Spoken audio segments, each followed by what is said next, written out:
তো গত কিছুদিন আগে আমরা আমাদের ইনকিউবেটরে একটি ভিডিও আপলোড করেছিলাম এবং সেই ইনকিউবেটর মেশিনে ডিম বসানোর পর যে আমরা এরকম বিপদে পড়ে যাব সেটা আমরা কল্পনাও করতে পারিনি। এবং এটা যদি আমরা আগে ধরতে না পারতাম তাহলে আমাদের সবগুলো ডিমই নষ্ট হয়ে যাওয়ার চান্স ছিল। এবং সেই জন্য আমাদের মেশিনে আমরা আরেকটু আপডেট আনার চেষ্টা করেছি, সেটাই আজকে আমরা আপনাদেরকে দেখাবো। তো হ্যালো গাইস, আসসালামু আলাইকুম, আপনাদেরকে স্বাগত জানাচ্ছি আমাদের প্রবি এগ্রো ফার্ম এন্ড হ্যাচারির নতুন আরো একটি ভিডিওতে। আশা করছি পুরো ভিডিও জুড়ে আমাদের সাথেই থাকবেন।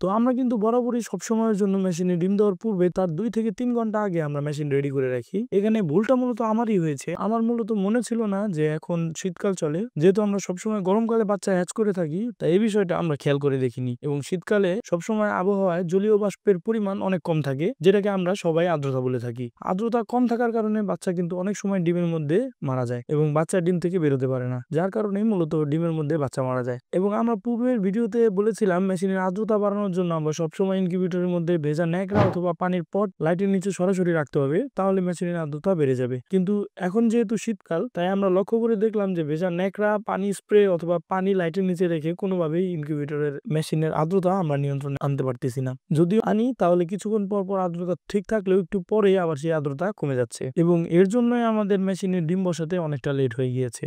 এবং এর জন্য আমরা অনলাইনে অর্ডার করেছিলাম একটি হিউমিডিটর এবং একটি হিউমিডিটর কন্ট্রোলার। মূলত এটার মাধ্যমে এই অটো ইনকিউবেটর মেশিনগুলো কন্ট্রোল হয়ে থাকে। এবং এখন আমাদের এই ইনকিউবেটর মেশিনকে বলা যেতে পারে একটি সেমি অটোমেটিক ইনকিউবেটর মেশিন। মূলত এই হিউমিডিটরটি অনেক কাজের একটি জিনিস, এটাকে অনেকে মিস্ট মেকার নামেও ডেকে থাকে। এটাই মূলত আমাদের ইনকিউবেটর মেশিনের মধ্যে আর্দ্রতা তৈরি করতে সাহায্য করবে। এবং এই হিউমিডিটর মেশিনটা চালানোর জন্য মূলত আমাদের একটি 24 ভোল্টের অ্যাডাপ্টারের প্রয়োজন পড়বে, যেটা এটার সাথে পাওয়া যায়। এবং এই হিউমিডিটর মেশিনটার দাম পড়েছিল আমাদের 650 টাকার মতো।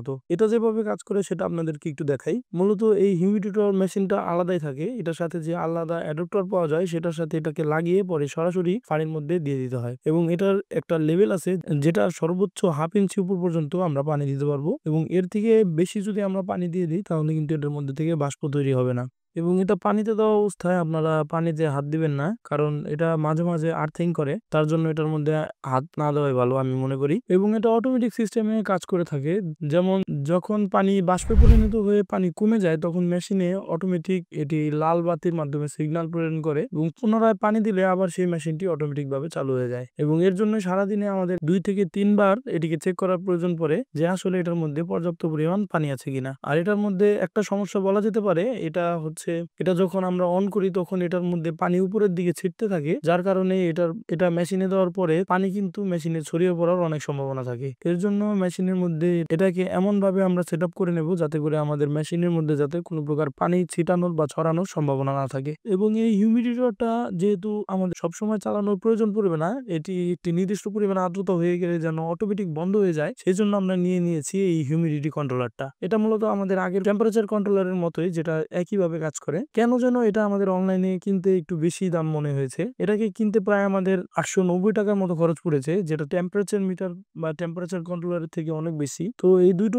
জিনিস মিলিয়ে আমাদের প্রায় আবারও খরচ পড়ে গিয়েছে 1540 টাকার মতো। কিন্তু একদিক দিয়ে আমরা অনেক উপকার পেয়েছি, যেটা হচ্ছে এখন আর আমাদের আলাদা করে কাপড় ভিজিয়ে বারবার দেওয়ার প্রয়োজন পড়বে না এবং আমাদের বারবার এটা চিন্তা করতে হবে না যে এটার ভিতরে আর্দ্রতা কমছে না বাড়ছে। এটা অটোমেটিক ভাবে ভিতরে নিয়ন্ত্রণ হবে তার কন্ট্রোলারের মাধ্যমে। এবং এটা কিভাবে কন্ট্রোলারটা সেট আপ করবেন সেটা আগের ভিডিওতে আমরা দেখিয়ে দিয়েছি, টেম্পারেচার কন্ট্রোলারের মতোই সেম। তো কষ্ট করে একটু আগের ভিডিওটা দেখে নেবেন আমাদের। এবং আর্দ্রতার বিষয়ে যদি একটু কথা বলি, আর্দ্রতা এমন একটা জিনিস যেটি ইনকিউবেটর মেশিনে খুব কম অথবা খুব বেশি যদি হয়ে থাকে তাহলে সেই মেশিনের যে বাচ্চাগুলো আমরা হ্যাচ করি সেই বাচ্চাগুলো খুব দুর্বল বাচ্চা হয়ে থাকে এবং অনেক ক্ষেত্রে এই বাচ্চাগুলো প্যারালাইজড ভাবে জন্মায়। আবার কিছু কিছু সময় ডিমের মধ্যে থেকে বাচ্চা বেরই হতে পারে না। তাই আর্দ্রতার বিষয়টা আমাদের সবসময় আগে মাথায় রাখতে হবে। তো আমরা এটাকে সেট আপ করার জন্য একটি বোতল কেটে তারপর বোতলের উপরের অংশটুকু আমরা উল্টো করে তারপর ভিতরে রেখে দিয়েছি এবং কিছু ফুটো বা ফাঁকা করে রেখেছি, যাতে করে যেন এটার মধ্যে থেকে বাষ্প বা আর্দ্রতাটা বেরিয়ে মেশিনের মধ্যে পুরোপুরি ভাবে ছড়িয়ে যেতে পারে। তো পরীক্ষামূলক ভাবে আমরা আমাদের এই মেশিনের মধ্যে আপাতত প্রথমবারের মতো 100 ডিম বসিয়ে দিয়েছি, সাথে সাথে আমরা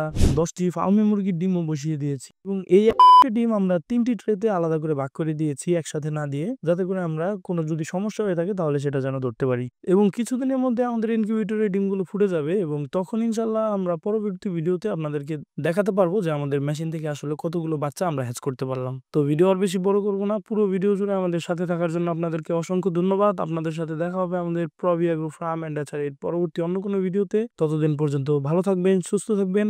আল্লাহ হাফেজ।